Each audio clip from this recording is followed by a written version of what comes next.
today is all about you and all about the questions we want to ask each other, hopefully, but I'm guessing mainly me. But we are living in a world of hurt right now. There is death in terms of key figures who have passed. There's desolation in terms of what the world is experiencing. There is doubt in terms of hope. And so I just wanted to make sure that we created some forum of discussion. I'm honored that Dr. Pradeep Philip, a dear friend and mentor, has joined all the way from India, a remarkable man who's been doing some human work in India through his own video-based approaches and his Friends of Police programs. So, sir, I'm really delighted that you're on the program. God bless you. And so we'll have people joining from all over. I have had requests from the Philippines, from India, from all over the United States. So if anybody has questions you want to start off with, go ahead and unmute yourself, ask the question. And then if not, I have a few questions that came in from people who said that they will watch or listen to it later on. So the floor is yours. Obviously, when those of us get on, we necessarily have the desire to talk for 45 minutes because that's what we've been asked to do. But this time I'm hosting it, so I'm going to try to hush as best I can. So any questions from the folks already on that you would like me to answer or entertain? Yeah, Krish, I've got a question for you. Yes, sir. You can hear me? Yeah. Now, how has COVID altered the patterns of thinking of the whole world? The pandemic, has it altered the paradigm of thought, negatively or positively? Okay. Appreciate the question. And the question for those of you who are just joining was, how has COVID altered the paradigm of thinking personally and professionally? Two things, Dr. Philip, and the first one is that it has created a need for a new discipline. I just had the privilege of writing an article called The Virtue in Virtual. And I'm actually working for an organization this week doing a webinar later on, which addresses these very questions. The number one thing that COVID has forced us to do is create digital discipline. And this is hard because most of us have been undisciplined digitally because we wander through our Facebook posts, we go onto our Instagram, and most of it was for self-aggrandizement. But now it's become a part of reality and people are trying to monetize these venues, so they're having to change their discipline and be a little more structured. Organizationally, people are now realizing that the workforce that was sent home because of political pressure or medical need or governmental regulation has thrived quite excellently. Last week, I was with a group of people both in India and the US who said that they had a fear that productivity would drop below 50%, but were surprised that in spite of not being in the office, these folks have maintained an 85 to 90% productivity clip, thus forcing the organization that even though the societal restrictions have been released, they have given these people the option of staying home now through the end of August to have a 3-month trial window on their own to see if that could be the new norm. So discipline is being challenged individually and institutionally. At the individual level, I think it is a discipline that they're learning the hard way. And the third component is, how do we manage? For the first time, we're asked to manage both our personal and professional in one seamless 24-hour cycle, which means we're logging onto our computers to have Zoom conferences from 8 to 9, and at 10 o'clock, the kids are now bored and they want to do something, so you're having to become a family man and then come back at 11 o'clock. So I think we're adjusting in 3 different ways. The negative side, I don't usually like to talk about, but the incidences of depression and all that have quite altered the people. And that's why we're doing these forums. And that's why you've been doing those icon talks as well, which I log on at 5:30 in the morning, my time, just to see how people in other parts of the world. So that's the only solution. The solution is now not some ready-made pill we can pop or something. In fact, I have a study which, if any of you want, please send to info@skylifesuccess.com, send an email. We have a study by Hero Digital, which is talking about some of the data that they have been able to mine from observing two different people groups in March when this was announced, in April when we were already in the middle of it, and some of the data as to how people in suburban areas are reacting to it positively. People in rural areas seem to be thriving, and people in urban areas seem to be struggling. Wow, Gordon, looks like you're a sports fan. You got more stuff behind you than most museums. Just cell phones from places that I've played. Now, there are a few basketballs, which would be a little obvious, good. Are in here. But I have a collection of footballs. Maybe next time I'll do it from my den. But okay, we got a question from Tychicus in Hyderabad. How do we manage our emotional health during this pandemic, especially when the economy going slow? Brother, what you have been doing, your example is probably one of the best examples I can think of. So I'm not putting you on the spot, but you've been a dear friend for many years. Dr. Carl Menninger from the Menninger Clinic in Topeka, Kansas put it this way when he said that when you feel an emotional burden, when you feel a nervous breakdown coming on, when you feel the weight of the world on your shoulders, find someone with a bigger need than yours and get involved in solving their problem. Emerson said, if you're going to pull me up, you better be on higher ground. So when we are in doubt, when we are in anxiety, this is the valley. But the valley is the only place we can learn what we will eventually need on the mountaintop, because nothing grows on the mountaintop. So in times of economic doubt, it may seem like a harsh principle, but there is someone worse off than you. We have seen this greatly in India. In fact, I received an email from someone saying they've been watching the videos of the migrant crisis in India. And we've got people watching from Nagpur and from all over India. But I would encourage you that don't focus on your situation, as dire as it may be. I think we have to look at it through the lens of gratitude. But yes, we need to manage our emotion twofold. One is get involved in helping someone else, and that will lessen your burden because it puts you back in the gratitude bucket. But the second thing is that it's a harsher principle, brother, and that is this, that, everybody has been using words like new normal. I would recommend you change your vocabulary if you even want to survive. I've been calling it old excellence in a new and improved way. We were good at what we did and we are here. If this is here to stay, the only ones that will survive are the 3%ers who are constantly in the growth zone and not the comfort zone. Comfort zone thinking will diminish your ability to participate. Effective zone thinking will make you solution focused. The second principle is harsh because John Maxwell used to say failure is not falling down. It's refusing to learn something when you were down there. So if this is going forward a new expectation, we need to ask ourselves what the old excellence was that propelled us, and ask us if that in a new and informed way can project us. So someone wanted their question to be anonymous. Are we in the last days as per Bible words of Revelation?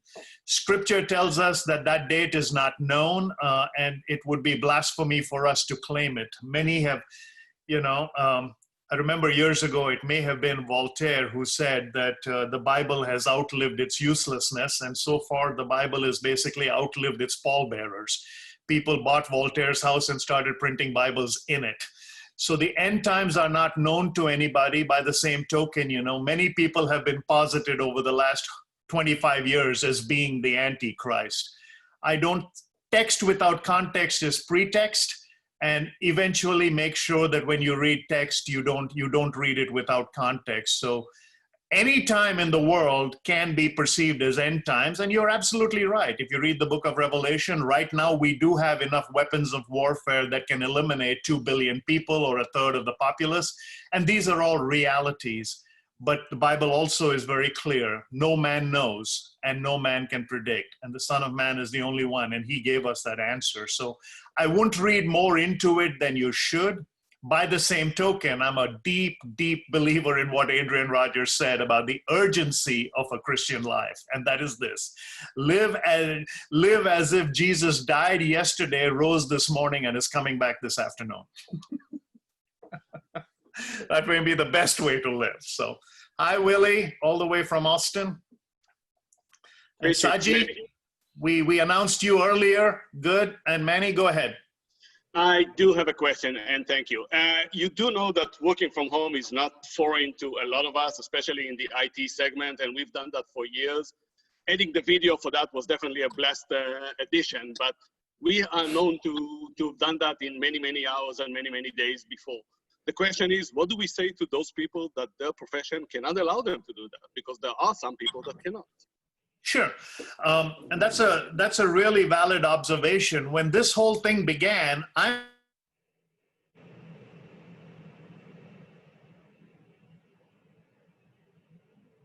a people person in the sense that most people have always related to me physically. And as a result of that, I took it hard. But then I went to a company that was deemed an essential company. And I asked them, give me some job to do. They said, what do you mean? I said, I want to be able to go to my office, but the government and all that regulations won't allow. But you've been deemed an essential company. Can I learn how to be an electrician? Can I learn how to be a plumber? The reason I did that was I'm a solution guy. For those people that can't do what they do, the reality is that, and this is part of the new statistics that's evolving now. When this pandemic first started, the people who were at risk were the migrants, or the people who were day laborers, and the people who were probably at the lower echelon of organizations, because that was service-related work that was cut off because nobody was in the building. Then slowly it moved to people when productivity started to decline, the salespeople and the customer service people were let go. Now we're coming into a stage where the higher end of the organization is being threatened because that's where the top-heavy salaries are. Every organization has always had three parts to it. The 20% who would never do anything were just added weight. The 20%, if you tried to train them, you were actually slowing them down. The greatest part of an organization was always the 60% in between who were fluid. So I would recommend people to adopt a mindset that if your job requires you to physically be there, but the IT folks have always done it from home, maybe you change some part of your skill that would allow you to be monetized remotely, which means your streams of income now have to be more, your streams of imagination have to exceed your streams of income. You have to dare to do things you have never done before. And this is called future skill attitude. Don't look at what you will need to do to put a meal on your table or a roof over your head in November. Ask yourself, what are the skills you're going to need 5 years from now? This is the difference between being employed and being employable. When 9/11 happened, Mr. Ziegler called us into a room and said, a recession is coming on, we are choosing not to participate. And I didn't understand what that meant. He said, all of you who are high flyers are going to have to make a sacrifice. You're going to have to give up some of your income so we can keep some of the people who do not have that luxury. By the same token, I want you to learn things you have never done before, not for today, but for the next thing that will come down the pipe. So in 2001, very reluctantly, I started writing. I became a curriculum writer. During this pandemic, that's what saved my hide when people came to me and said, can you do some video-based recording for us that is also giving us the opportunity to have the curriculum with it and the transcript in case some people do not understand or cannot follow as fast as you talk. And I had to rely on those things. So in 2001, I went to a writing seminar, and the first thing I wrote was 2005. So I think that we will have to make sure that our streams of imagination exceed our streams of income. And the world is your oyster. We may have to do a complete 360 on this. Let me go to some questions in the chat box. I'm hurt because my love who loved me so deeply left me some days ago. I'm deeply hurt and unable to move on. What are the things that I should do to accept this? It would be great if Krish could guide me on this. This is a personal question about love, and let me tell you about this. There are two aspects to love. As humanity, we have perfected the ability to love. So when someone leaves us, what they are leaving is the behavior, which is our physical expression or our mental exhaustion on it. Unless you have perfected the ability to be loved, this will hurt more than it should. Now, that doesn't mean betrayal or something can be understood. C.S. Lewis put it this way, you know, unless you understand all four loves, the eros love, which is what is the culmination of a relationship between a man and a woman, hurts more than anything else because we haven't understood agape, unconditional love. We haven't perfected phileo, which is brotherly love, or we haven't participated in storge, which is relational love. And that's very important. I never understood this till I started studying that love is an emotion. It is not an emotion, it is an ethic. Humanity has made it an emotion. We have made it a give and take as a participation. We have created anniversaries around it, Valentine's Day, and everything has been a celebration of two people coming together and their expression of each other. But that is all your ability to love. It does not take into account your ability to be loved. When you are loved, you will realize something very profound in the history of humanity, and that is, when you are lonely, you're never alone. The God of the universe, the tridimensional nature of man, has perfected in us the ability to be mental, physical, and spiritual. A deep spiritual love. I'll tell you this, when I have learned to love my wife through the eyes of God, I've seen a forgiven woman. As a result, when we fight or when we argue, it doesn't put a damper, it doesn't put a finality on it because you see someone who has the same eternal rescue. That doesn't mean I'm giving you a theological answer, I'm giving you a practical one. Go back and ask yourself if you've allowed yourself to be loved. This will hurt, but it will heal. The scars will be taken as stars. God has a perfect and a profound plan for you. And again, it doesn't mean that this is final. Maybe it'll come back. I don't know the answer to that. But this I do know, that when you are looking at love as an emotion, it will hurt. When you're looking at it as an ethic, you will have a broader base to rely on and fall back on. So hopefully that helped you. Love that look through the lens of gratitude. All right. I came across one of your videos this week and was wondering if I was living under a rock. When you hear me speak, it sounds like I'm speaking from under a rock because most of the time I'm the biggest bonehead on the world. I can't believe anybody would listen to me, leave alone such people as Dr. Philip and the others who are, you know, far more profound on these aspects. And I recommend you follow some of these people. By the way, one of the guys watching his name is Saji Lucas. He's written some great books on leadership and all that. He's got a ministry called Reaching India Ministries International. Saji has got a great heart for the land of my birth, and I'm so proud and privileged that this man who's a scholar would find time in India to be on tune with me as well. So, all right, Krish, it seems the access to information does not automatically allow us to make wise decisions. What does one need to do, the thing to do to develop critical thinking skills? That comes all the way from the Philippines, from a good friend. The way we access information is a quantitative. The why behind why we access information is a qualitative. The how needs to be a quantitative, and let me explain that. Part of it comes from how other people have taught me, but I always learn in three ways. So first way I learn is I try to internalize what is being said. So any information that I read, anything that I watch, I always have a pad and a pen with me, just whether it's electronic on the plane or physically this way when I'm at my desk. I use an old school approach of being a scribe. It worked for the last 2,000 years. It'll work for you. Trust me.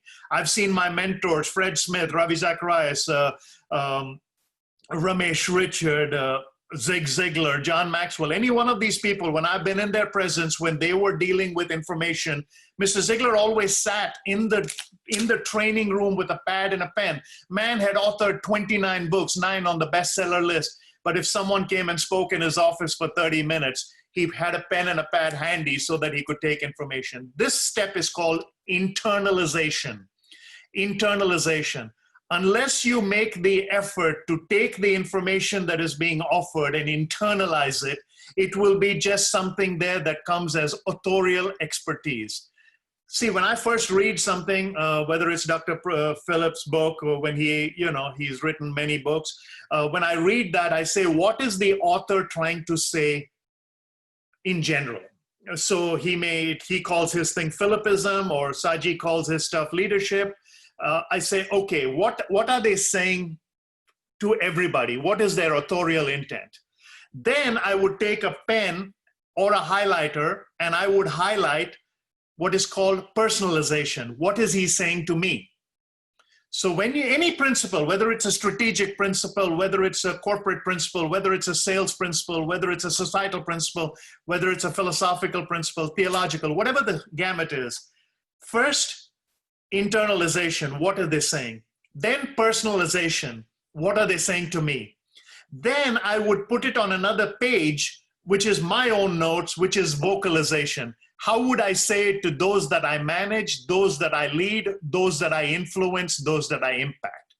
So what happens is two things happen. First is I am now a good researcher because I have taken their generic information, I have put it through my filter of learning, and I've said, hey, based on what I understand, this is what I think they are saying to you through me. To you through me. You never take ownership for that. That's the greatest disservice you can do to information that is not yours is don't quote. Don't quote the people whose information you took. Now there's a second part to this, and this is the philosophical side. John Maxwell says when you tell someone a story, if I share information with you today saying, hey, I learned this from Gordon. I'll give you a classic example.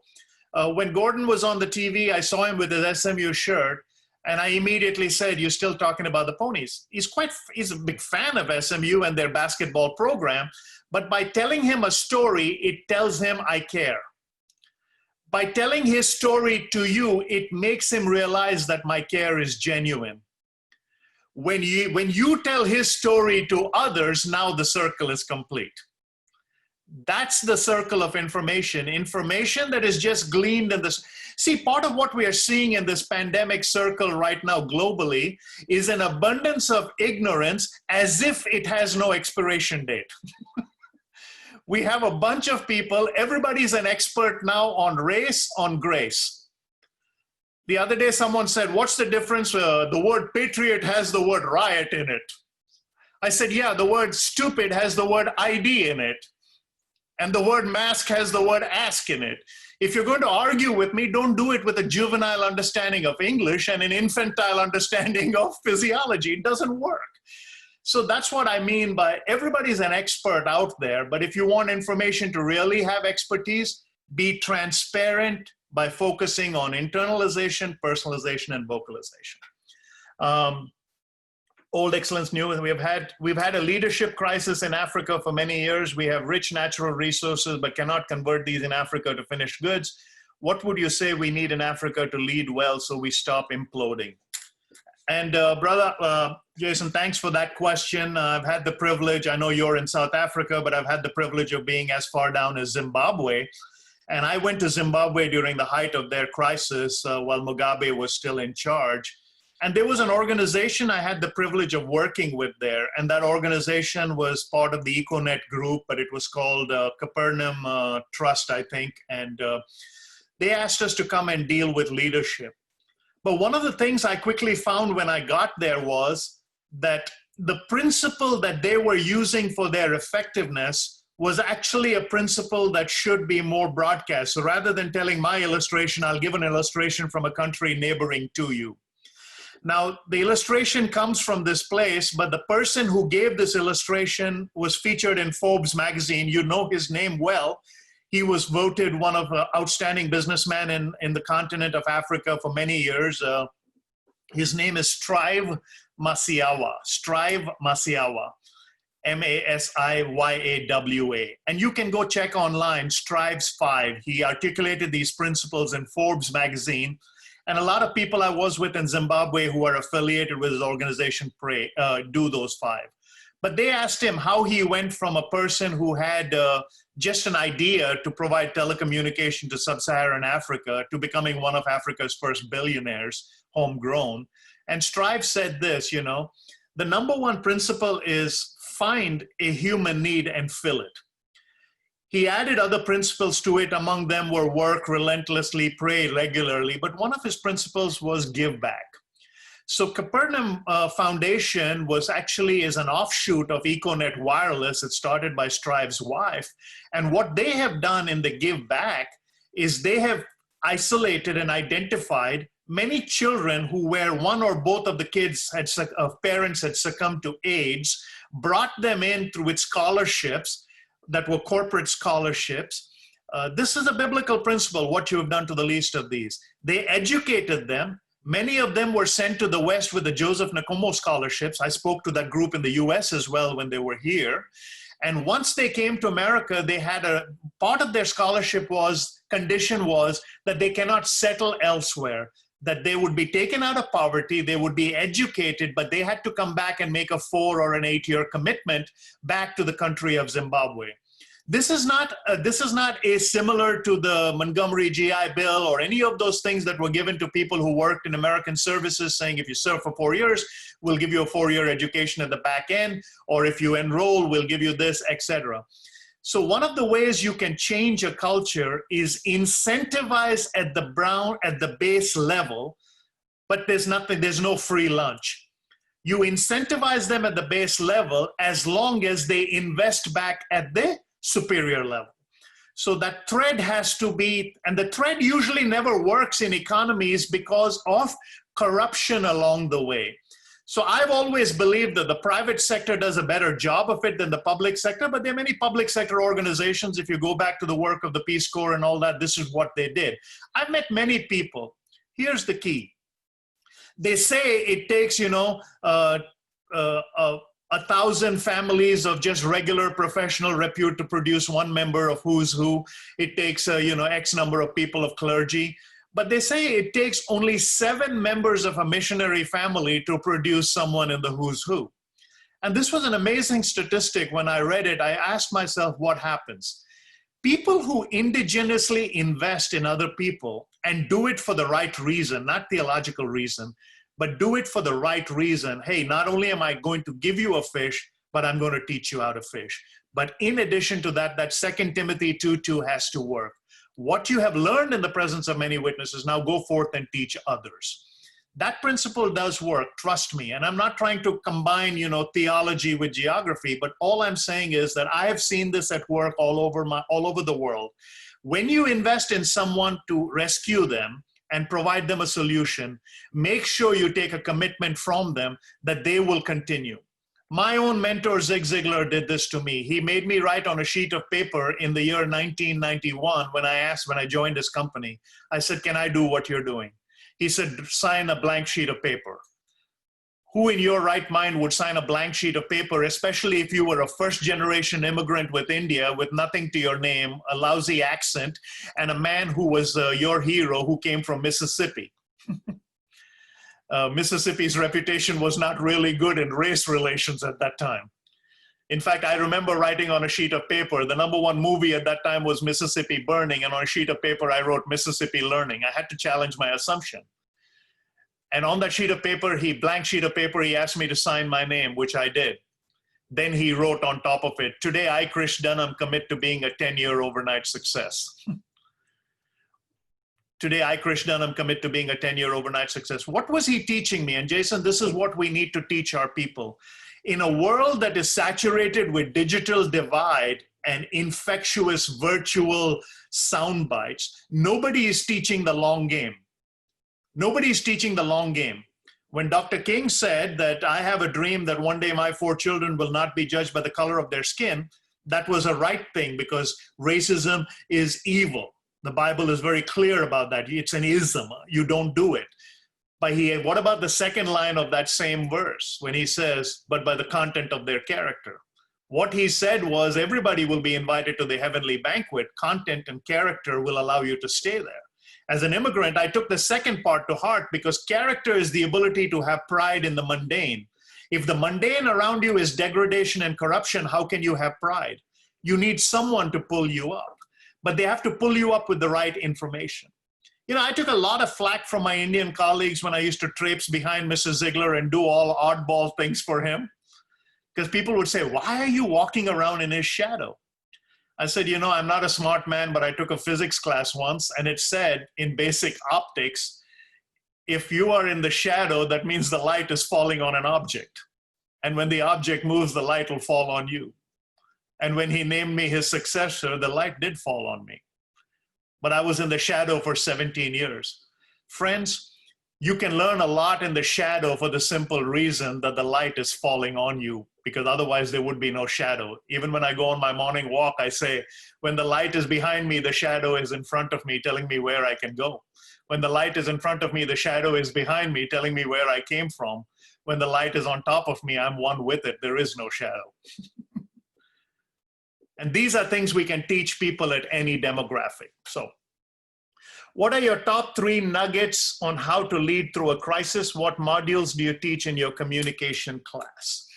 My top 3 nuggets in communication are simply this: be on, be ready. Be good, deliver. Be gone, don't overstay. Be on, be ready. Nobody prepares more than I do, but if you ask my bride, she'll say, my husband works harder at making it look easy than anybody else I know. But my good friend Victor, who's been my benefactor for a good number of years, in fact, maybe this is a principle I need to share with the world in crisis. The book of Acts gives us the best model of managing a crisis. Always have a Paul to look up to, a mentor, and some of my mentors are on this call. Always have a Timothy to leave it to. Most of us learn so we can give it away. But very few people find Barnabas the one to encourage you. Victor has been my Barnabas for 20 years. He says, I don't know where God is calling you to say what you say, but trust me, I'll get you there. There were times I couldn't answer an invitation, but he forced me to go, and he made it possible for me to go. But the 3 things I know is be on, be ready, be good, deliver, be gone. And on the leadership side, have a Paul to look up to, have a Timothy to leave it to, and have a Barnabas to encourage you by. Internalization, personal thanks for that, Krish. All right, Jason. Love that. We must give back. Thanks a lot. All right, so now we can do some more. I think I've answered some of the call questions on the chat. Any other questions from the folks on the call? Let's take some more of that. Man, Gordon, you've been writing furiously. I think some of my days at Treach rubbed off on you. Yes, sir. As a hearing impaired person, it helped me to always write, because I know I very good. Everything you say, but it'll trigger, at least I'll say, okay, I remember what he said. Okay, then I need to add that word. Or, so yes, cool. I am writing as fast as I can. And I know a little bit of shorthand, so that helps. But you're right. You might want to charge museum fees to come see your collection behind you. That may be some way to make money now. You can charge for all the grandeur of people in the past. So, Willie, you doing all right? Yeah, I'm doing well. Thank you. Thank you. Yeah, Willie's wisdom comes because he's been surrounded with women all his life. Yeah. Speaking of women, I had a question for you, Chris. I'm dealing with 3 teenagers, right? 21, 19, and 17. And one of them during this 3 months has withdrawn quite a bit. She's pretty anxious about this whole situation. And I mean, I keep encouraging all 3 of them. And then with this rioting and fighting and, having to take a stand, I mean, being an immigrant myself, and, I have police officers who are white as friends. I have church members of the other race. And, so it's a bit confusing for these youngsters. I'm talking about Generation Z, and then on top of that, the quarantine and, not going out, not socializing. You have any wise words for them that I can share? I don't know about wise words because, again, we're a generation removed from that. Right. But one of the things that there was a book written some years ago. And Shelley, if you want to pipe in, I know that you got other stuff going on, but if this may be in your wheelhouse as well. So feel free to chime in if you think so. But Mr. Ziegler wrote a book some years ago, which became a bestseller called Raising Positive Kids in a Negative World. And part of it was the lens of conversation. Love is spelled T-I-M-E. Unfortunately, in fact, I'm doing some research right now on digital discipline for this age group. Most of their information is so sudden and alarming. And because it's produced to them in sound bites, the anxiety levels are rising because there is no descriptor. Every video they get is just less than a minute, and it is forcing them to make an opinion, again, not understanding the before or the after. This is like any other learning throughout the history of humanity, but in digital times, it's causing a detriment. See, a tweet is 140 characters. I'm a prose guy. And so I remember one time talking to a kid, and he says, you know, our generation does not want to listen to long, drawn-out narratives of how you had to walk uphill both ways, which is impossible. One way has to be downhill.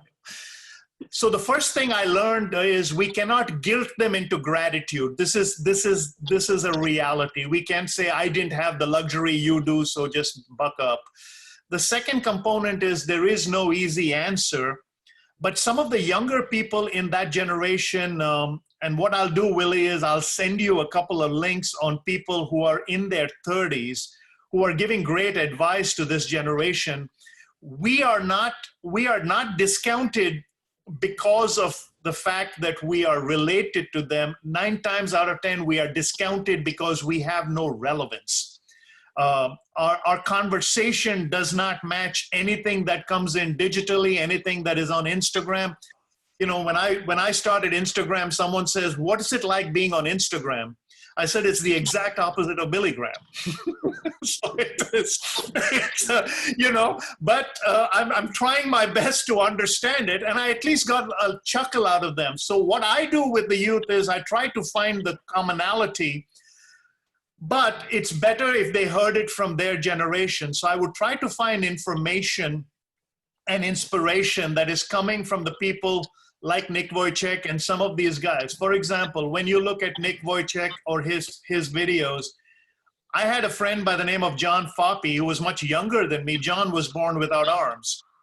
And one day I remember we were at an event together, and I asked John, I said, how does it feel to be the most requested speaker in our company? You seem to be able to open a Pepsi can with your legs, and you make breakfast, and you drive a car. And I never will forget what John Foppe told me. He's only in his 40s now. He looked at me and he says, Krish, one day someone will come along without arms and legs, and I'll be a has-been. So that's why I'm going to go get back my MA in counseling. I'm going to become a director of a nonprofit, because 5 years from now, nobody will want to hear from me. And sure enough, when Nick came, he started speaking 300 times a year. Nobody knows who John Foppe was. But John Foppe is an award-winning author. He's a great painter.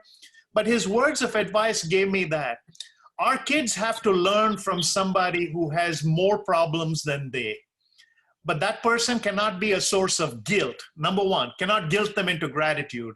That person has to be someone who has done more with less and has conquered the situation, or at least become a solution. Because the 97.3% rule still happens, Willie, in every people group I've ever met. 97% are comfort zone thinkers, good, honest, tax-paying, law-abiding. 3% are effective zone thinkers, and every generation has them. So what I would recommend is I'll try to get you a couple of the links of these guys, but the anxiety is real not because of the problem. The problem has been magnified. You know, the media has accurately predicted 28 of the last 2 recessions. So, based on the media statistics about this virus, I'm pretty sure I'm talking to you from the grave. Because I actually hugged 3 people during this 9 months, and I'm actually dead. Based on their advice, I'm actually dead, and I'm coming to you from the beyond. So maybe I'm actually speaking on God's authority. So, but that's one of the things I stopped doing, Willie, is I stopped watching the news. I read it based on both sides. I don't take one side. Our pastor preached on this yesterday.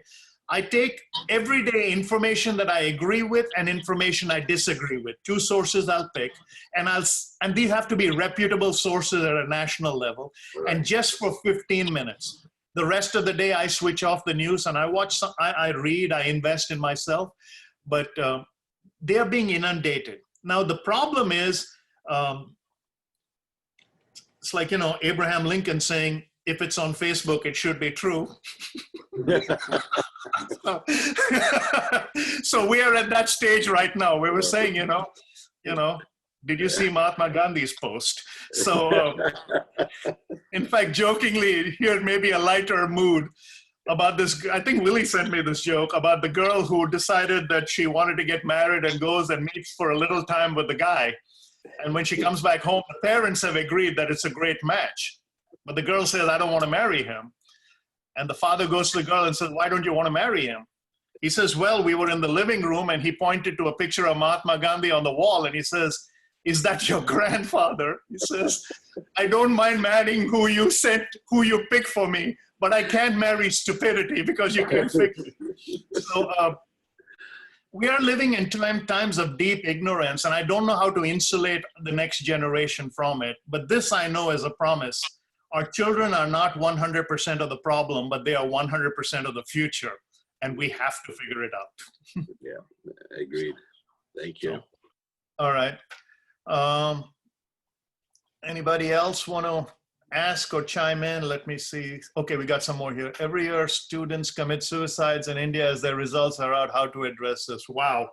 That one's a little closer to home because I was one of those students. I never contemplated it because now when I look back in hindsight, I think that would have created a wound on my parents. But the Indian educational system that I'm a product of, sometimes when I speak in India, I say that I'm a victim of, was only based on competing, not completing. And unless we teach our children to complete life and not compete, I don't think there is a short-term solution to this problem, because my parents did that to me all the time. And I have a very close friend who went through one of those things as well. And I'll leave their names and all out of it. But the pressure, the kid got a 97 percentile or something, and 98 was the cutoff for a university. And because he got 97, his parents just in very loving ways said, if you had only got 98, you would have got into the institution of our choice. Now, Dr. Philip is watching and maybe he can chime in, but Dr. Philip is an IPS officer, which means he's part of the smartest in the world. He cracked the civil service exam, which is 0.025% of the people in India. I'm just glad I have his number on WhatsApp, because there is no way I would be in his intellectual capacity. But he understands what I'm talking about. I grew up in a society where competing was more important than completion. And as parents, if we teach our children, please complete life. You can compete. My dad is probably listening, but I remember when my dad came and heard me speak in Lufkin, Texas, and a bunch of doctors were in the room, and I'd never gotten into medical school, and that was always a sore point in the house that my brother's an engineer, I'm not a doctor. But I remember when I spoke that evening to doctors, one doctor came up to me and said, "Thank you, you've really changed my life." How can I change a life? I never even got into the school that you graduated from. That evening, my dad said to me, he says, there are a lot of doctors, there are a lot of engineers, but there are very few people who do what you do. I'm really proud of you. And, the relationship healed. But he's 86 years old. We talk regularly. But part of our regret is that we teach competing and not completion. And unless we do that, we will never be able to bring in that third dimension, which is the spiritual aspect, that out of the 7.85 billion people on planet Earth, God in his infinite wisdom made only one of each one of us. Why are we competing with other people when we were born unique, designed unique? The scripture says that long before we were born, while we were still in our mother's womb, before we came as forth, he ordained us a prophet to the nations.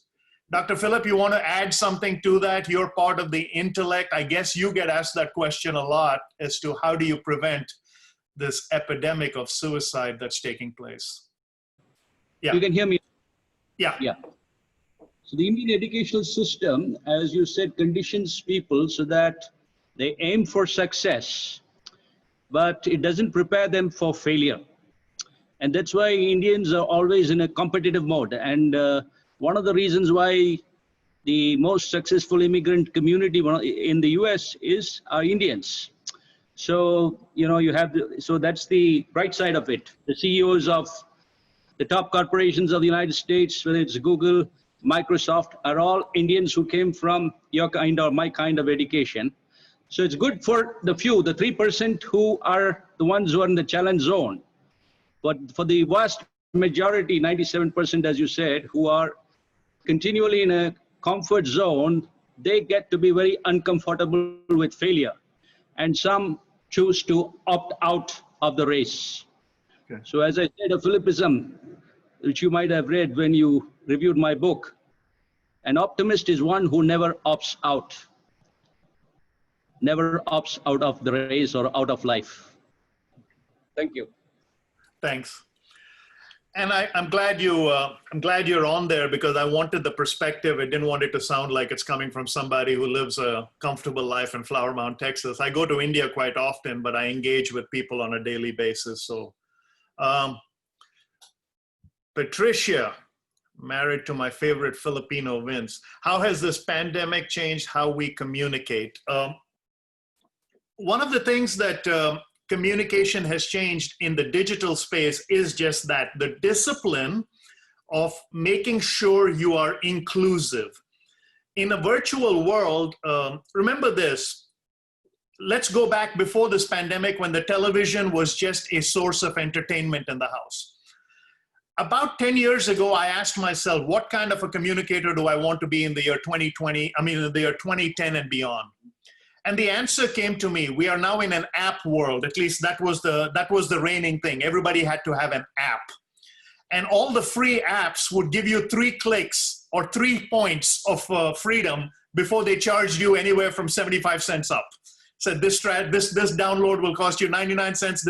So up until 3 clicks, an app was free. So I quickly realized that if I go as being a narrative communicator, I would lose them out after 3 clicks. So I started defining a lot of what I do in what I call the triad mode of communication. I would say goal, mission, objectives. Everything had a 3-4. Max Lucado perfected this in his writing. If you ever want to find out the 3-4 writing style, read Max Lucado's writing ability, and you'll see he always speaks in the triad. So that was 10 years ago. But 10 years ago, I realized something else that came after attending a seminar. And that is, every 7 to 10 minutes, your communication had to have humor value, emotional value, or shock value, because that's when the television broke for commercial. So that was the communication for 10 years, and those that didn't succeed fell by the wayside. Those of us that changed our communication from a whole array became machine gun speakers, which is, we went in 19 different directions hoping to captivate attention. Philippisms were, was part of that journey, whatever it is, but we came up with a lot of quotes, a lot of sayings, but that was machine gun fire. Now I want you to imagine the chronology, because now we are at the stage where the screen that was a source of entertainment is now becoming a source of income. So we have to practice the same discipline that we did to get away from the screen, saying, in fact, the other day, one student put this as his ID on his Zoom call for class. He put his ID as temporarily disconnected. So you didn't know if he was disconnected or not. The teacher didn't know whether he was on the call or not. So he just put temporarily disconnected. So they're learning ways to disengage from you using the very tricks of the trade that we wanted to keep them engaged. So Patricia, in this journey of communicating in this virtual world, be engaging, but more importantly, be inclusive. And that's some of the things that, when people started doing their Facebook Live posts and all that, it became harder. On Zoom conferences, I'm finding it easier. I would encourage, when you do these calls, get on earlier than everybody else. If you're the host and you're letting people in, before the actual call begins, you may have a chance to engage with a few people before it all begins. That personalization Involve the people, even though you may be the expert, involve other people. Remember, in a physical room, there was not one of us smart enough than all of us put together. In a virtual room, it's more true, because you will actually get more participation virtually than you did in physical rooms, because at the end of the day, odds are the only person that they know common is you. They don't know everybody else in the room. Let me just put it on gallery. All right. Let's look for Bono. What do you think? Someone asked me, what do you think about atheism? I don't. I'm sorry. Hopefully that may be the shortest answer, because again, that was just flippant, but I mean, that's my tongue in cheek.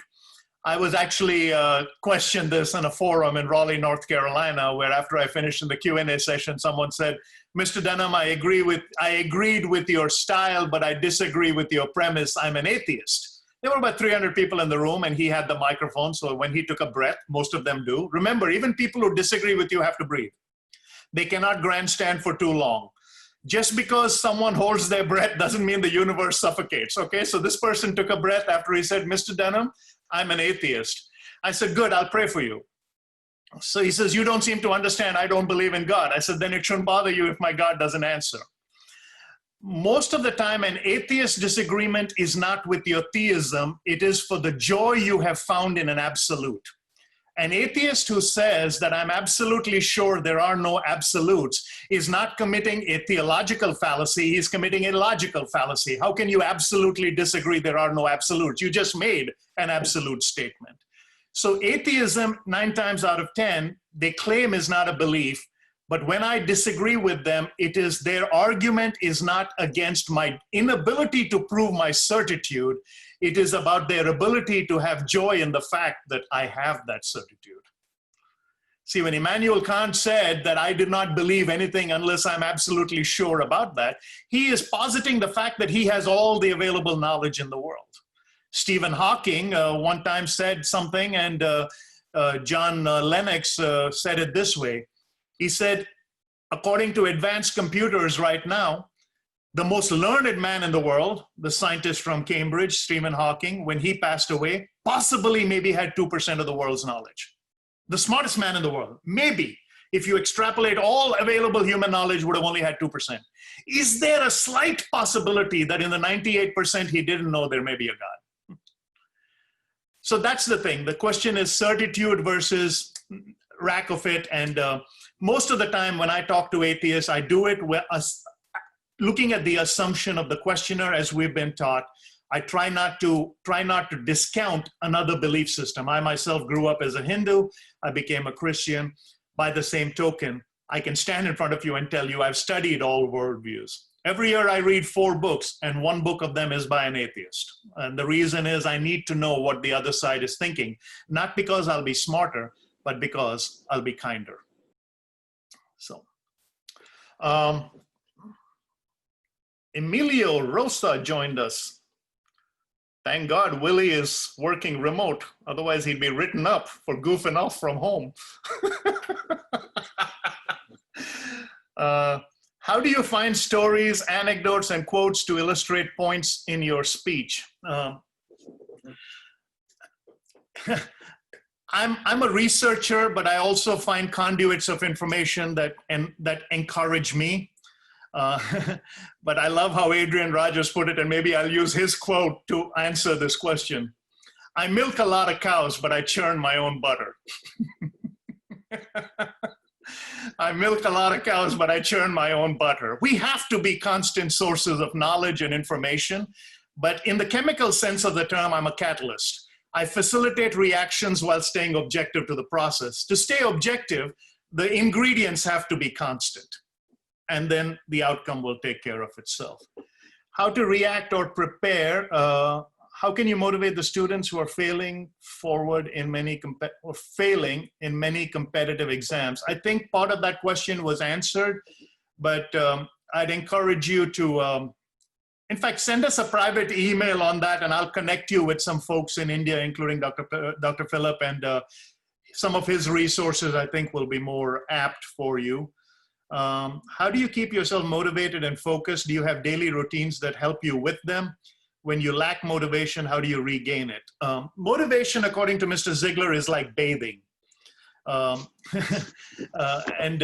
you know, and like eating. If you bathe regularly and eat regularly, you'll live longer and smell better. Motivation gets you going, but habit gets you there. You make motivation a habit, you'll get there quicker and have more fun along the way. But you have to understand the word motivation. If you're being motivated so something will happen, so something will change, you're trying to manipulate yourself. Motivation is a motive for action. Whose motive is it? The motive has to be yours. At the end of the day, when you put your head on the pillow at night, do you sleep peacefully? So the motivation has to be self. Most days, my discipline is I wake up early, always have. During the pandemic, I decided I would force myself to wake up a full hour before my normal routine. That forces me to maybe sleep a half hour earlier and all of those other things. That's fine, but that's personal. I don't take my desire to wake up as a sacrifice. Sacrifice is negative. I take it as an investment. Investment is positive. You can only be self-motivated if the habits and behaviors you change are considered by you an investment in a future you cannot see and have not yet experienced. Otherwise, you're going to be reacting. See, reaction is negative. You go to a doctor, they say your body is reacting. That's negative. If they say your body is responding, that's positive. So try to have positive habits that force you to change in a way, but that, see, the discipline, Sybil Stanton in her book, 25-Hour Woman said, discipline is not on your back needling you with imperatives. It's at your side encouraging you with incentives. So make your discipline an incentive that you give to yourself with an investment you make yourself. Hopefully that helped. How to reduce our anger and emotional reaction as it pull down our career and our organization. In fact, I'm reading a book right now on anger, and part of anger is the forgiveness that comes from it. You are going to continue to be angry if you haven't learned to forgive. Now, I'm not talking about the situation that is making you angry. This is what startled me. They said, in fact, I'll give you an illustration. How many times have you ever talked to someone and said, don't get me started. If you get me started, I'm just going to get more mad. What they're saying is the cauldron of soup is already bubbling within me, and it's going to take one spark and I'm going to erupt. Just about everything you see as a crisis around us, as in a relationship, every major relationship that has broken down has not broken down because of a blowout. It's broken down because of a long series of slow leaks that were never plugged. So whenever you're mad about a current situation, ask yourself what parts of your heart are still hardened by the lack of forgiveness of someone who did something to you in the past. And go and forgive them. In fact, if someone hurt you in a way that is unforgivable, write them a barn burner of a letter and call them every stinking name in the book and then burn the letter. If they messed you up once, what you're saying is, hey, thanks for messing my life up. Because you messed me up then, I'm upset now. Today is when I set goals for tomorrow, and because you've upset me, I render myself incapable of setting goals. And so I'm going to arrive into tomorrow fully unprepared because you messed me up once. They messed you up once and you're paying the price 3 times. Forgive them. The more you forgive those past holes, in fact, you know, I love the illustration of the father and the son. The father gave his son a hammer and said, son, every time you're bad, I want you to go into the backyard and nail one of these nails into the tree. And the son did that. And the son said, but dad, that's only my bad deeds. What about my good deeds? And the father said, every time you do a good deed, go and take one of those nails out. When the boy had matured and came out of the house, one day he went into the backyard and there were no more nails. He had successfully taken out all the nails, which means his good had now eclipsed his bad. He proudly went to his dad and said, Papa, there are no more nails in the tree. And the father said, look, but the holes still remain. And you have to forgive the holes. They will remain and they will captivate you. So how to move on from heartbreaks. I think we talked about that in love, but remember, here's the thing, okay? I'm not a counselor, but I do have friends on my ministry board who are counselors, and they're probably more qualified to answer these questions. So there comes a difference between strategic and clinical. If you feel yourself bogged down by situations that are strategic, you can get advice from other people who have either successfully conquered the problem or more recently can advise you about it. In my own life, in marriage, most of the people we look advice from were people who had been married at least 5-10 years longer than we have. So most of the problems we had with our children are problems they already had. So I always have associated with people older than me because I wanted to glean from their wisdom. But that's a strategic decision. But there comes a time when some of our problems are clinical. And when I reach that point, I tell them, my tendency is to believe the nature of your problem and the possibility of my solution. But if the nature of the problem is deep and the heartache is real, then I would recommend that you talk to people who are better experts in this. And please send us a private email and we'll be able to connect you with folks in your own area, wherever you are. By God's grace, we have a faculty of people who can answer those questions. All right. If I may ask a prophetic question, do you think we're heading towards a Star Trek future as humans or a Mad Max one? Yep. Luke, I am your father. No. I think a bit of both. Artificial intelligence is taking us. I was surprised how many times I get on my social media and see things I just thought about. Sometimes when I switch on the YouTube channel on my TV, it will give me the option of doing it by recording, by voice. And sometimes because of things I've talked about, when I switch on the YouTube channel, they're already lined up. So artificial intelligence has already taken us into that future. Human desolation is taking us back to the regress of a Mad Max kind of world. See, a Mad Max kind of futuristic world is still in the future, but every time it's at twilight, everybody is wearing dark and gray. This is the remnants of communism. Communism only had you wear blue and gray drabs, straight cinder block houses. So if you go to the country of Estonia and go through Tallinn, where I've been a couple of times, there is an old Estonia which has its beautiful rooftops and the mosaics and the murals that signified their, their architecture and their monarchical brilliance. And then you have the 50-year remnant of the Soviet expansion, which is just everybody is going to be alike in robotic. Ultimately, it comes back to the world we are heading into is unfortunately built. Both of them are built on the premise that time plus matter plus chance is all that we have.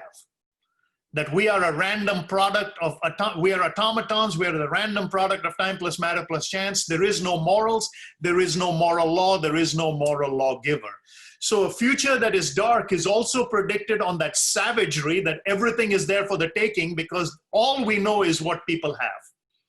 This is part of that culture. When you talk about broad egalitarianism, and that's just a big word, but broad egalitarianism, wanting an equal society, is based on the premise that nothing exists except what man knows. So if you believe in nothing exists except what man knows, we're heading into a Mad Max world. And Mad Max world may be downtown Seattle right now. When you look at the destruction and the darkness, it is all people dressed alike in a certain way with a certain anger. A futuristic world of Musk and Google is very different. So the best way to look at it is look at the pickup trucks of both of the people. And you will see that we're actually, that's a brilliant question, Manny, because I've never been asked that question. But I can say we're 50-50, having not decided which way to go. Do we want to go the future way of, because remember, up at 4 months ago, we were all flying high in the sky at, 600 miles an hour in a metal tube, complaining about the fact that it took 2 seconds for the signal to go to Earth and come back. This Wi-Fi is slow. Yeah. We were sitting in a seat projecting through the atmosphere at 600 miles an hour. And my complaint was, man, this Wi-Fi is slow. And someone said, it has to go to Earth. So give it a time. But now we're all on the ground. We don't need Wi-Fi. We're back to a bullhorn. Yeah, that's true. So, thank you. Maybe our new Wi-Fi is WHY-FI. So, good to see you, Anish. All right. So anybody else questions from there? I know we have another 20 minutes. We got a lot of people on the call. Thanks all for joining. Jeff from the Philippines, Abraham, look forward to talking to you tomorrow. Kurvilla George, are you in Tamil Nadu, Chennai? Is that where I met you? I guess. So, all right. Man, I spoke so much, Manny got thirsty. Manny, where are you located? I'm in Grapevine, Texas. Not far from Oh, here. Grapevine, so right here. Okay, Yeah. down the street from me. So. Yeah. All right. Anybody else? Question? Okay, we got some more coming up. Learning a lot from these discussions. How to study in, can you give me the rest of that question? How to study in a foreign language or how to study abroad? If you can repeat that question on the text. It just says how to study foreign. So trying to make sure I answer as many as I can on the. Look forward to having you in South Africa. I look forward to being there. Willie, you have another question? Oh, no. I was just saying, Okay. Chris, I have to leave, but thank you so much. Yeah. No problem, no problem. Okay. Appreciate you being on, Willie. How to study abroad was the question. Unfortunately, I'm not the expert on this because of the fact that I never went abroad to study. I ended up coming here to work, but that was at a different time. One of the things I would encourage people is don't look at the opportunity based on what is popular. Look at what may be of particular interest to you. Again, look future. Don't look to go to where everybody is going just to go there. There are many opportunities that are in different places where I've seen people excel. There are many European countries. I remember one of my cousins, her husband was trying desperately to go to America, but she ended up deciding that she would become a nurse. She was a nurse, so she took the lead and went. So when my cousin ended up going to this other country, it was difficult for them because that country had different structures and all, but they did it for the children. And now many years later, both the kids are settled in this country. And of course, you know, she just retired as a nurse there. So ask yourself, what skill do you have that can be useful globally? Don't study just for the novelty of it. Study for the impact of it and ask yourself what would be the best use of your study wherever you went globally. More importantly, think back to obligation and all of that other things. If I had to go back and do some of those things, I may have chosen a different place than where I am now because of how hard it really was once we got here, because the size and the population. Opportunity abounds in the United States, don't get me wrong, but a lot of people who come here as students have a whole bunch of other issues that go on with it because everything changes every 4 years. So that's the other component to look at. Look at the politics of a nation. Look at what other things that nation is offering in terms of security. Is the academic side of it more beneficial? I remember when people were migrating to Canada in those early years, it was because of the need of the Canadian government to have highly skilled people. Don't look just for employment. Don't look just for things. Look for duality. See if somebody would take you for less in terms of your salary if they can pay some part of your education as well. That will give you an indoctrination into culture, but also there are n different ways to look at it, but you have to ask yourself, look backwards. Look backwards. This is what Søren Kierkegaard said, the Danish philosopher. He says, I live my life, I look at it backwards and live my life forward. Stephen Covey said, start with the end in mind. Don't go abroad to study because it's an escape mechanism, though that may be the need of the hour, but ask yourself, what else can you do, not what is. So hopefully that helps. Anybody else? How to study abroad. So when you're studying and face problems when you're studying, that's the other component of it. Here's the thing, most people who migrate or immigrate do not integrate. The number one thing you need to do is integrate wherever you are. Whatever you're studying, don't study with the jaded notion of what you know and where you came from, or accept one superiority over the other. When I migrated here and I was a salesperson, I was surprised to see that I was one of the few people of Indian origin in pure sales. Everybody was in IT, everybody was working, and everybody wanted to start up a company that would save the world. And many of them didn't. Some of them did, and they succeeded incredibly well, but a majority of them ended up in the back room somewhere doing what the rest of us do. But I went into sales. What it did was it took me out of my comfort zone, and it forced me to understand culture, study history. So first thing, whenever you're arriving somewhere, know more about them than they know about you. I've used this all through my international travel. Whether I kiss, whether I bow, or whether I shake hands, I'm completely fluid. Don't be what you are if you want to thrive somewhere else. You have to change. The number one rule to succeed in academia or anything anywhere else in the world is challenge every assumption you have ever held dear. Your assumptions that are cultural, that are traditional, can never be a strategy. They will get you respect and they will get you acceptance. I was accepted. People would come to me and say, man, Indians are so smart. I'd never heard that, except when I came to America. Because in India, I was told I was fairly dumb. And I had evidence. It was called a report card. So I didn't need people to tell me I was dumb. I knew I was dumb. But I came to America and the perception was all Indians are so smart. So I didn't challenge the perception. I let them believe I was smart, and before they figured out I was dumb, I admit it. So the goal here is challenge assumptions, but have fun. Don't be so rigid on traditions and foundations. Now, some traditions work. I just saw my dad's iPhone here, so I know my dad's listening. This morning when I talked to my dad said, I learn from you every day. I love the fact that us as father and son, we have a very good relationship on knowledge and sharing. It was not always that way, but it's cultivated. But it's an assumption that I changed and an assumption he changed. What is the assumption he changed? He's 86 years old. He got his PhD when he was 83. He's smarter than I'll ever be. But what is the assumption he changed? That an Indian father can learn from his son. But what is the greater assumption he revealed?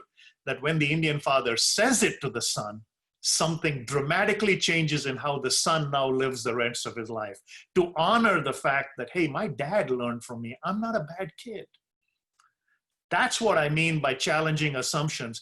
Folks, hate has an expiration date. Ignorance has an expiration date. Gratitude doesn't. Be grateful for where you are, and amazing things will happen. The question is, where are you from? I grew up in Vishakhapatnam in Andhra Pradesh, and believe it or not, I can still pronounce it. And I grew up learning Telugu, and if I have to say so and digress, Telugu nenu subhranga matladtanu. I still speak Telugu fluently. So I grew up in the city of destiny, Vizag. The reason it's called the city of destiny is one side you have mountains, the other side you have the ocean. If you want to mess up the city, you have to leave. So that's why it's retained its charm. So, all right. I have got, okay, I got 15 more minutes. All right. Identity precedes purpose. Purpose makes life meaningful, and it drives us to perceive. How can we bring the message of identity without ending in a debate? Jeff, let me get back to this question. Let me answer this next one. Can you give some brief insight on compete to complete to our knowledge to our kids with few examples, please? Okay, maybe this illustration will work since Dad's on the call. I remember Andhra University was a place I couldn't get into because I couldn't compete. My BCom grade point, we call it GPA here, but I graduated in the second division from my BCom, my Bachelor's of Commerce, and I think I got 56% marks, which back then 56 was called second division because a first class was in the 65 percentile, and if you scored in the 75, you were distinction. Now, if you score under 99%, you're not human. So that's a whole different issue. You have to be near perfect to be human. But back when I was graduating, 55 was second class, which means you could pursue in the arts, or they would say, go get a government job and feed your family. And that's not reasonably far from the truth. So when I applied for Andhra University's MBA program, I did not even have the grade point average to sit for the entrance exam. So I ended up at an obscure place called IMT in the north of India. But some years later, I'd written a book. The book was released in India, and Andhra University had called me to speak at their Faculty of Management Studies, the same place that would not have had me as a student. No fault of theirs. Based on their academic standards, I was not qualified. Back then, I ran from that town because I felt that I could not compete any longer. Now, this is a story you asked to tell your kids. And the story is this.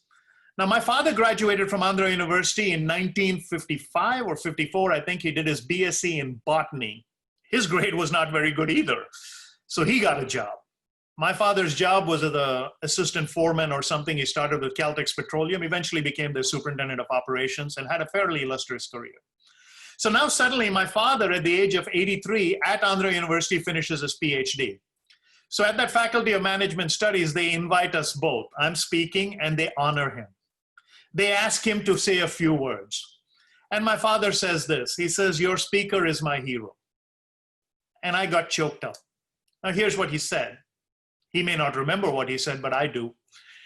He says, "Those mornings when I was doubting whether I could finish my PhD, I'd wake up at 3 in the morning wondering if I could complete my thesis." He said, "My son's CDs are what I would listen to on motivation. My son's DVDs are what I would want on completion. In fact, I just want to let you know that your son, your speaker, is my hero. I'm proud of you, boy." Now, I don't know what I said for the next hour, but it was probably through a lot of sobs and a lot of tears. Competing and completing usually take place for the same person. Mr. Ziegler, my mentor, used to say this: when life is kicking you to the curb, and when you feel that you are failing at something, remember, failure is an event. It has never been a person. You can fail at something. You cannot fail as someone. God loves you too much. But when you're going through that failure, remember the time, remember the date, and remember the moment. Because 25 years later, God in his infinite wisdom will use that example as an illustration that will liberate someone else. So when we teach our children that failure is temporary, it's never final, it's not futile, it's not fatal. Some of the greatest successes in this world came after failure. When Walt Disney's empire was beginning to be unleashed and his widow was asked the question, wouldn't Walt have been amazed at if he had been alive to see his dream come true? His widow said Walt was the only one who had seen it before it came true. If you go through the lives of the people who made Hershey, Pennsylvania what it is, and you look at all the successes in the world, you will see, from Henry Ford's V8 engine down, you will see most of the people who completed were people who competed and came up short. Hopefully that has helped. You said, okay. John, okay. I was the one who asked you on failed relationship. You said I should try to become a person to be loved. How can I improve myself? I started hating myself after broken. I thought it was a gift from God.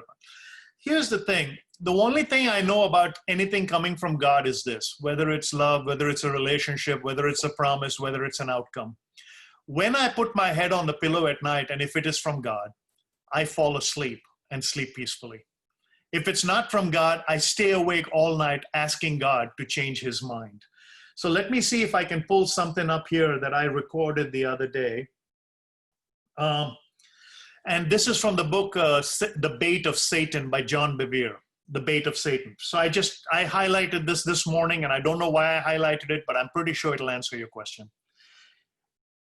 How do I know it's from God? If God sent you, I replied, do not leave until God releases you. If the Lord is silent, he is often saying, don't change a thing, do not leave. Stay where I have placed you.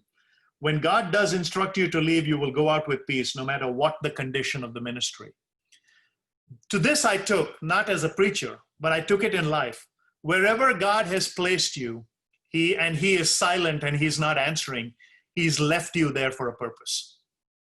I don't know the answer to whether that hurt goes away, but most of us question, where is God during the time of our doubt? In fact, when Mother Teresa was getting ready to die, or a little before, right after she died or a little before, people had discovered some letters where she had articulated her doubt. How can God leave a bunch of people like this, in City of Joy? And someone asked me the question, being a Mother Teresa person, I read all her books. I had the privilege of meeting her. In fact, her letter to me changed my life, and it sits on my nightstand. But when someone said, how do you feel about God when Mother Teresa had doubts? I feel greater about God that Mother Teresa had doubts. If Mother Teresa can have doubts, you and I sure as heck can. If anybody had a closer walk with him, she did. So but connect with me privately, and I will try to give you some guidance. And if we need some other people to just sit and talk to you, we can do that. And thank you for asking that question. How can we get people to think that this pandemic has an expiration date while fully observing the safety precautions? How would this thinking alter the damage? We may disagree on this. This question was to everybody, but we may disagree on this because of the nature. I was in Albania when the pandemic hit, and fortunately, the SkyPass group with who I work with, I just called my buddy Shibu, and then he says that here's what it'll cost, and we'll get you out right away. They gave me a bunch of options, and I thought to myself, I said, I'm a proactive guy. So I said, I don't care about the cost, get me out. Now, I just talked yesterday to a friend who was worried about the cost, and he's still in India. Now, not because I had the money or not, I'm a proactive guy. So when I don't look at this in terms of information I'm getting, I always split the difference. There are countries which have practiced the herd mentality and never shut down, and their fatality is the same. I lost a friend recently through this in the city of Chennai. I understand the seriousness of it, but this I do know. We cannot stop living. We cannot stop living. By the same token, we cannot start dying because we want to live. And boredom and all of these things are going to play a part. I still practice my social distancing, but like I said, I took a job for a company at minimum wage to be designated an essential employee so that my organization won't get in trouble if I came here to record a video. So I'm always ahead of the curve. I would split the difference, but I would always ask yourself the question, don't be so cautious, don't caution yourself to the degree that you're incapable of doing anything. By the same token, don't be so egregious in your output that you would put everybody at risk. You need to find, when I'm around the elderly, I wear my mask. When I'm around people who want to be hugged, I give them a hug. I always ask. Yesterday we went to church and someone was wearing their mask when they talked to me, so I put mine up. Someone came to me and was not wearing their mask when I talked to me, I took mine down. You need to split the difference, but there is no expiration date on this, not because of the virus. I want you to understand what I'm about to say, because this week, on July 5th, I'll be doing a sermon from my church, which is going to be broadcast globally. But I'm going to talk about the fact that this comes from a book called Luggage of Life by Frank W. Borum. He said, we look at the world telescopically when what's eating us alive is microscopic. He says, we look for the mad dogs that will bite us and they'll bite 100. We don't look at the mosquitoes and they bite by the million. So we're looking at all these broad pictures put on CNN and every other news network about this pandemic, and all we are looking at is the figures of dead. But we don't look at the microscopic evidence of the figures who survived, the fact that a majority of them don't even go to the hospital. So you have to ask yourself, there's no expiration date. Now, what do I mean by telescopic? When this happens again, and it will, whether it's a man-made virus or the conspiracy theories, I don't care. Whether it came from Wuhan or, I don't care. What I do care about when this happens again, we have already admitted to the fact that one phone call or one television interview will shut us all down. Overnight, the world closed. Overnight, we all went our separate ways because someone said, hey, distance. In fact, the day they said social distance, my mentor called me and said, no, it's social proximity, it's physical distance. They called it social distance, and the only thing we've been doing is connecting socially. It's technically not social distance. It's physical distance. It's social proximity. But these are all new words. What's the new word you're hearing? Autonomous. In the city of Seattle, we have now called autonomous zone. Very powerful word. It means individual flowering of thought. Auto means self, nomos meaning law. But when you say, hey, you have an autonomous decision to put me behind a door, can I now have the autonomous decision not to? They say, no, we've already made the heteronomous decision on that. You've elected us and you've given us the power. So this is here to stay. There is no end date for this pandemic because this is now a global epidemic. Not in terms of disease, but in terms of culture. Culture will now always react this way because we have proven we can. Good, bad, or indifferent, I don't care because I found ways to survive. So my only thing is, Don't worry about the givens. This is here to stay. Don't worry about the uncontrollables when it comes your way. Worry about the negotiables. What can you do so you pay? All right. I've got one more question. And this is going to be videoed. This is recorded as well. So we'll have this up and ready. And for those of you who registered, we'll make sure that you have access to that. And those of you who want that study, I talked about the Hero Technology study, which actually has data based on how they evaluated people in urban areas, suburban areas, and rural areas. I think it's a great study into human behavior. But then I get excited about anthropology. You may not. So that's entirely up to you. How to remove fear of failure, even though we are prepared to do the project and task and the job. I've talked about failure ad nauseum over the years. Failure is never final or fatal, but only definition of failure that I have clung to for now 30 years since I first heard it at on January 26th, I heard this definition of failure given by Mr. Ziegler at the first seminar I ever attended, because I'd been raised in a culture that made you afraid of failure. And the first time I heard this, I remember writing the date. It was Republic Day, January 26, 1990. He said, failure is an event. You can never fail at something. You can never fail as someone. You can only fail at something. And then he said, God loves you too much. I was not ready for the theological aspect, but what he said gripped me. What does he mean you can fail at something? And then I realized you fail at exams, you fail at a job, you fail at a project, you fail at a process, you even fail at a relationship, but you cannot fail for being born. You can't fail for being born. In fact, Mr. Ziegler would say, you were born to win. But in order to be the winner you were born to be, you have to plan and prepare. Only then can you legitimately expect. You were born to win. But in order to be the winner you were born to be, you have to plan and prepare. Only then can you legitimately expect.